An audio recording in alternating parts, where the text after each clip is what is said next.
యేసుక్రీస్తు శ్రేష్టమైన ఉన్నతమైన నామంలో అందరికీ వందనాలండి. దేవాతి దేవుని మహాకృపను బట్టి ప్రతి ఒక్కరికి నా హృదయపూర్వక వందనములు తెలియజేస్తూ ఉన్నాను. దేవాతి దేవుడు ఈ దినాన్న మన ఎంతగానో ప్రేమించి మరి ఎంతగానో బలపరుస్తున్న దేవాతి దేవునికి నా ప్రత్యేకమైన వందనాలు తెలియజేస్తూ ఉన్నానండి. ఈ వాక్యాన్ని అనేక మందికి షేర్ చేయమని అడుగుచున్నాను.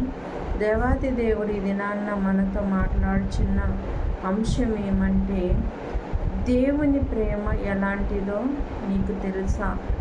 దేవుని ప్రేమ ఎలాంటిదో నీకు తెలుసా అనే అంశం ద్వారా ఆయన ఈ దినాన్న మనతో మాట్లాడుచున్నారు.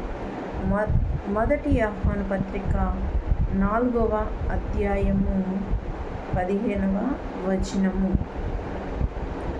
మన ఎడల దేవునికున్న ప్రేమను మనం ఎరిగిన వారమై దానిని నమ్ముకొని ఉన్నాము. దేవుడు ప్రేమాస్వరూపి అయి ఉన్నాడు. ప్రార్థన. మహోన్నతుడ, మహిమగల రాజా, నీకు వందనాలు. నీ ప్రేమ ఎలాంటిదో నాయన ప్రభా మేము తెలుసుకుని తండ్రి నాయన ప్రభా, ఈ యొక్క ప్రేమ నాయన ప్రభా అనేకమైన నాయన కోపమును చల్లారుస్తూ ఉంటుంది ప్రభా. అలాంటి ప్రేమను మేము పొందుకొని తండ్రి నాయన ప్రభా, నీ ప్రేమలో నాయన ప్రభా నాయన ముందుకు కొనసాగడానికి కృప దయచేయమని, ఇక చిన్న ప్రార్థన దీన ప్రార్థనని సన్నిధానం చేర్చుకోమని నజరేయుని యేసు నామములో అడిగి పెట్టుకుంటున్నాం తండ్రి, ఆమేన్. మరి ఆయన ప్రేమ ఎలాంటిదో మనకు తెలుసా అండి? ఆయన ప్రేమాస్వరూపి అయి ఉన్నాడు. అందరినీ మరి ఒకే రీతిగా ప్రేమించే దేవుడండి. పాపులను ఒకలాగా, నీతిమంతులను ఒకలాగా, దొంగతనాలు చేసే వాళ్ళని ఒకలాగా, మరి మోసాలు చేసే వాళ్ళని ఒకలాగా, హంతకులను ఒకలాగా దేవుడు ప్రేమించడండి. అందరినీ కూడా ఒకే రీతిగా ప్రేమించే దేవుడు. అన్యులను ఒకలాగా, క్రైస్తవులను ఒకలాగా, మరి ఇతర మతానికి సంబంధించిన వారిని ఒకలాగా దేవుడు ప్రేమించడు. దేవుడు అందరినీ ఒకే రీతిగా ప్రేమిస్తాడండి. అందుకనే మరి యొక్క యోహాను సువార్త 3:16 ఉంది కదండి, దేవుడు లోకమును ఎంతో ప్రేమించెను. అంటే లోకమును ప్రేమించడం అంటే లోకంలో ఉన్న ప్రతి మనిషిని కూడా దేవుడు ఎంతగానో ప్రేమిస్తూ ఉన్నాడు. అది పాపి అయినా ఏదైనప్పటికీ కూడా ఆయన ప్రేమతో మరి వారి మనస్సు మార్చి మరి వారందరూ రక్షింపబడాలని మరి దేవాతి దేవుడు మరి ఎంతగానో ఇష్టపడుతున్నారు. ఆయన ప్రేమాస్వరూపి అండి. ఆ యొక్క ప్రేమ మరి ఆ యొక్క ప్రేమ మనందరి కోసం ఏం చేస్తుంది? ప్రాణాన్ని పెట్టేంత ప్రేమ. మరి ఈ లోకంలో ఎవరైనా మన కోసం ప్రాణమిస్తారండి? ఎవరు కానీ మన కొరకు ఆయన ప్రాణాన్ని ఇచ్చేంత ప్రేమ ఎవరిలో ఉందండి? దేవునిలో ఉన్నది.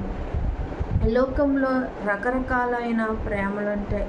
మరి యవనస్తులు చాలామంది ఈ యొక్క ప్రేమ అనే మైకంలో మరి వాళ్ళ జీవితాన్ని పాడు చేసుకునే వారు చాలామంది ఉన్నారు. మొదట ప్రేమ బాగానే ఉంటుంది, కానీ తరువాత వాళ్ళ యొక్క జీవితాలను ఏం చేస్తుందండి? మరి చిదిమేస్తుంది. అనేక మంది ప్రేమ వల్ల మరి వాళ్ళ ప్రాణాలు కోల్పోయిన వాళ్ళు చాలామంది ఉన్నారు.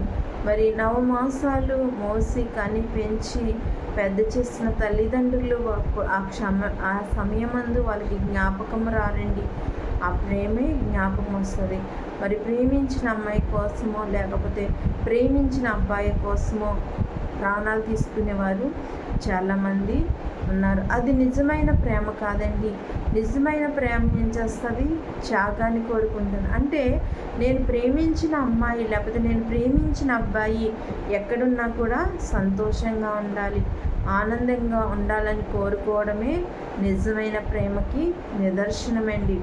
మరి యొక్క నిజమైన ప్రేమ అలానే ఉంటుంది. మరి అలాంటి ప్రేమని మనము కలిగి ఉండాలి. అంతేకాని ప్రేమించిన అమ్మాయి కోసమో ప్రేమించిన అబ్బాయి కోసమో ప్రాణాలు తీసుకోవడము అది నిజమైన ప్రేమ కాదు. మరి మీ తల్లిదండ్రులకి మీరు బాధ మిగల్చడం తప్ప ఎటువంటి ఉపయోగము? నువ్వు చనిపోయిన తర్వాత నువ్వు ప్రేమించిన అమ్మాయి అయితే మరి కొన్ని రోజులు నేను జ్ఞాపకం చేసుకుని తర్వాత వివాహం చేసుకుని ఆమె సంతోషంగా ఉంటుంది. అలానే ప్రేమించిన అబ్బాయి అనుకోండి, అబ్బాయి కూడా కొన్ని రోజులు జ్ఞాపకం ఉండి బాధపడినా తర్వాత వివాహం చేసుకుని సంతోషంగా ఉంటారు. అప్పుడు ఎవరు నష్టపోతున్నారు? ఎవరి జీవితము నాశనం అవుతుంది?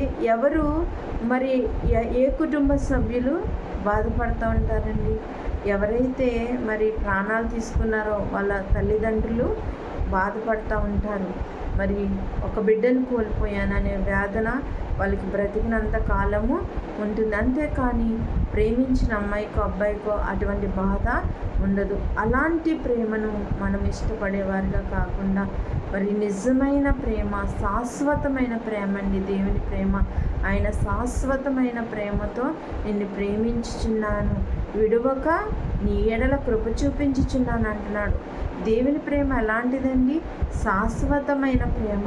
దేవుని ప్రేమ ఎలాంటిదండి? ప్రాణాన్నిచ్చే ప్రేమ. అలాంటి ప్రేమ మనం తెలుసుకుని దేవునిలో మనము కొనసాగే వారిగా ఉండాలి. దేవుని ప్రేమని మనం పొందుకునే వారిగా ఉండాలి, ఈ లోక ప్రేమని కాదండి. అలానే స్నేహితుల మధ్య ప్రేమను కూడా మరి కొంతకాలం బాగానే ఉంటాయి. ఏదన్నా చిన్న వివాదం వచ్చినప్పటికీ మరి ఆ ప్రేమ ఏమైపోతుంది?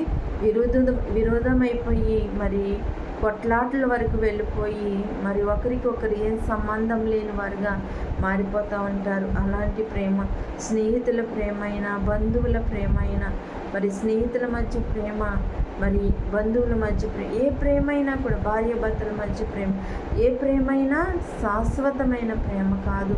శాశ్వతంగా ప్రేమించే ప్రేమ ఎవరిదండి? ఒక యేసయ్యది మాత్రమే. ఈ లోకంలో ప్రతి ప్రేమ స్వార్థంతో కూడుకున్నది. ప్రతి ప్రేమ మోసపూరితమైన ప్రేమలేనండి. మరి నిజమైన ప్రేమ, శాశ్వతమైన ప్రేమ మరి ఎవరిదంటే దేవాతి దేవుంది. మరి తల్లిదండ్రుల ప్రేమలో కూడా వ్యత్యాసాలు ఉంటాయి. స్వార్థపూరితమైన ప్రేమలు మరి తల్లిదండ్రులు చూపించేవారిగా బిడ్డల మీద ఉంటారు చాలామంది. మరి చాలా తక్కువ మంది మరి నిస్వార్థమైన ప్రేమ బిడ్డలకు అందిస్తారు. కానీ చాలామంది కుటుంబాల్లో స్వార్థపూరితమైన ప్రేమను చూపిస్తారు. ఒకరి పట్ల ఒకలాగా ప్రేమను చూపిస్తూ ఉంటారు. అలాంటి ప్రేమ మీ బిడ్డలకి మీరు చూపించకండి. ఎందుకంటే మరి నలుగురుంటే నలుగురిని ఒకే రీతిగా ప్రేమించాలి. మరి ఇద్దరుంటే ఇద్దరిని ఒకే రీతిగా ప్రేమించాలి. ముగ్గురుంటే ముగ్గురిని ఒకే రీతిగా ప్రేమించాలి. హెచ్చు తగ్గులనేవి మరి బిడ్డల మీద చూపించినప్పుడు వాటి ప్రభావము మరి వాళ్ళ మీద పడి వాళ్ళు మానసికమైన ఒత్తిడిలోకి వెళ్ళిపోయి మరి వాళ్ళు అనేకమైన ఆలోచనలు చేసి మరి నా తల్లిదండ్రులు ప్రేమించట్లేదు, నేనంటే ఇష్టం ఉండదనే ఒక ఆలోచనలు వెళ్ళిపోయి మరి తల్లిదండ్రులను లెక్క చేయలేని స్థితిలోనికి వెళ్ళిపోతూ ఉంటారండి. అలాంటి ప్రేమను మరి మీ బిడ్డల పట్ల చూపించకండి. అందరినీ ఒకే రీతిగా ప్రేమించే ప్రేమ మీ బిడ్డల పట్ల చూపించినప్పుడు మరి మీ బిడ్డలు సంతోషంగా ఉంటారు. మరి ఏదైనా ఒక తప్పు మీ బిడ్డలు చేసినప్పుడు, లేకపోతే ఏదైనా వివాదము వాళ్ళ మధ్య వచ్చినప్పుడు ఒక తండ్రిగా, ఒక తల్లిగా ఏం చేయాలి? వాళ్ళ మధ్య ఉన్న వివాదాన్ని సరిచేయాలి. ఒకవేళ ఎవరి పక్షాన్ని తప్పున్నా కూడా మరి బిడ్డలందరూ కలిసి ఉండాలని మరి తల్లిదండ్రులుగా మీరు ప్రయత్నించాలి. అంతేకాని మరి ఒకళ్ళ మాట విని లేకపోతే ఒకళ్ళనే సపోర్ట్ చేస్తూ ఉంటే మరి మీ బిడ్డల పట్ల మీ యొక్క స్థితి ఎలా ఉంటుందో ఒకసారి ఆలోచించండి. తల్లిదండ్రులు అంటే బిడ్డలు అందరూ కలిసి సంతోషంగా ఉండాలని కోరుకోవాలి. కానీ మరి తల్లిదండ్రులే బిడ్డల్ని విడగొట్టేస్తే మరి ఈ యొక్క ప్రేమలకి అర్థమేముందండి? చాలామంది అలానే ఉంటున్నారు. మరి నిజమైన ప్రేమ ఏం కోరుకుంటుందండి? త్యాగాన్ని కోరుకుంటుంది. నిజమైన ప్రేమ ఏం కోరుకుంటుందండి? ప్రాణం కూడా ఇస్తుంది. అలాంటి ప్రేమ యేసయ్య మాత్రమే చూపించగలడు. అలాంటి ప్రేమ ఆయనది. అందుకని ఆయన ఏమంటున్నారు? ప్రేమ స్వరూపి అయి ఉన్నాడు. ఆయన ప్రేమ యందు నిలిచి ఉండువాడు దేవుని యందు నిలిచిండును. మరి ఎవరైతే ప్రేమ యందు నిలిచి ఉంటారో వాళ్ళు కూడా దేవుని యందు నిలిచి ఉంటారని దేవుని వాక్యం సెలవిస్తుంది. ప్రేమ శాశ్వతమైన ప్రేమతో ఆయన ప్రేమించే దేవుడండి. ఆయన రెండు చేతులు చాపి మరి మనల్ని పిలిచి హత్తుకుని కౌగిలించుకునే ప్రేమ అయింది. అందరూ చీదరించవచ్చు, అందరూ అవమానపరచవచ్చు, అందరూ నిందలు వేయచ్చు, అందరూ అవమానానికి గురి చేయొచ్చు, కానీ దేవుడు నిన్ను పిలుస్తూనే ఉంటాడు. నువ్వు అవమానాల్లో ఉన్నా, బాధలో ఉన్నా, వేదనలో ఏ పరిస్థితిలో ఉన్నా కూడా ఆయన నిన్ను ప్రేమిస్తూనే ఉంటాడు. కాబట్టి ఆయనది శాశ్వతమైన ప్రేమ, అందరినీ ఒకే రీతిగా ప్రేమించే ప్రేమ. యేసయ్య ప్రేమలో హెచ్చుతగ్గులు అనివ్వండి, లోక ప్రేమలో ఉంటాయి హెచ్చుతగ్గులు, కానీ దేవుని ప్రేమలో హెచ్చుతగ్గులు అనేవి ఉండవు. మరి పాపాత్ములను ఒకలాగా, నీతిమంతులను ఒకలాగా, ధనవంతులను ఒకలాగా, దరిద్రులను ఒకలాగా, అలాగూ దేవుడు ప్రేమించడండి. అందరినీ ఒకే రీతిగా ఒకే ప్రేమ చూపిస్తాడు. మనందరూ మారుమనసు పొంది రక్షింపబడాలని, మరి ఆ యొక్క నిత్యరాజ్యంలో మనం చోటు సంపాదించుకోవాలని ఆయన ఆశపడుతూ ఉంటాడు. అలాంటి ప్రేమ కలిగిన యేసయ్య వైపు తిరిగి మనము ఆయన ప్రేమను చూచేవారిగా ఉండాలండి. ఆయన ప్రేమ ఆయన ప్రేమలో ఎటువంటి స్వార్థం ఉండదండి. ఆయన ప్రేమ నిస్వార్థమైనది. మరి ఆయన ప్రేమలో కళంకం ఉండదు, ఆయన ప్రేమలో మచ్చ ఉండదు, ఆయన ప్రేమలో అపవిత్రత ఉండదు. అలాంటి మరి యేసయ్య ప్రేమను మనం కోల్పోతే మన యొక్క జీవితాలు నాశనం అయిపోతాయి. ఈ లోకంలో నీ తల్లిదండ్రులు నిన్ను ప్రేమించకపోయినా, నీ తోబుట్టువులు నిన్ను ప్రేమించలేకపోయినా, నీ కడుపున పుట్టిన బిడ్డలు నిన్ను ప్రేమించలేకపోయినా, నీ స్నేహితులు నిన్ను ప్రేమించలేకపోయినా, నిన్ను ప్రేమించే దేవుడు నీకున్నాడు. ఆయన పక్షాన్ని నిలబడినట్లయితే నిన్ను ఎంతగానో ప్రేమించి ఆయన కంటి రెప్పలాగా నిన్ను కాపాడి, మరి ఆయన నీకు తోడుగా ఉండి, నిన్ను అవమానపరిచిన వారి ముందే, నిన్ను హేళన చేస్తున్న వారి ముందే, నీ మీద అబద్ధము చెప్పిన వారి ముందే, నిన్ను ఒక దొంగగా చిత్రీకరించిన వారి మీదే దేవుడు నిన్ను గొప్పగా నిలబెడతాడు. గొప్ప స్థానాన్ని దేవుడు నీకు ఇస్తాడు. కాబట్టి అలాంటి దేవుని నమ్ముకుని ఆయన అందు మరి ప్రేమలో ముందుకు కొనసాగినట్లయితే, ఆయన ప్రేమ తెలుసుకుని ఆయన ప్రేమించే శాశ్వతమైన ప్రేమ వైపు చూస్తూ మరి మన యొక్క జీవితాన్ని కొనసాగించినట్లయితే దేవుడు మనల్ని ఆశీర్వదిస్తాడు. అలాంటి ఆశీర్వాదాన్ని పొందుకోవడానికి పరిశుద్ధాత్మ వాక్యము ప్రతి ఒక్కరి జీవితాల్లో ఫలింపచేయనుగాక. ఆమె ప్రార్థన. మహోన్నతుడ, మహిమగల రాజా, సర్వోన్నతుడ, నీకు వందనాలు ప్రభా. నీ ప్రేమనైనా శాశ్వతమైనది ప్రభా. నీ ప్రేమనైనా ప్రభా మా కొరకు ప్రాణం ఇచ్చేది ప్రభా. నీ ప్రేమ తండ్రి నాయన స్వార్థము లేనిది ప్రభా. నీ ప్రేమ తండ్రి నాయన ప్రభా పవిత్రమైనది ప్రభా. అలాంటి ప్రేమ తండ్రి మేము కలిగి ఉండడానికి సహాయం దయచేయండి ప్రభా.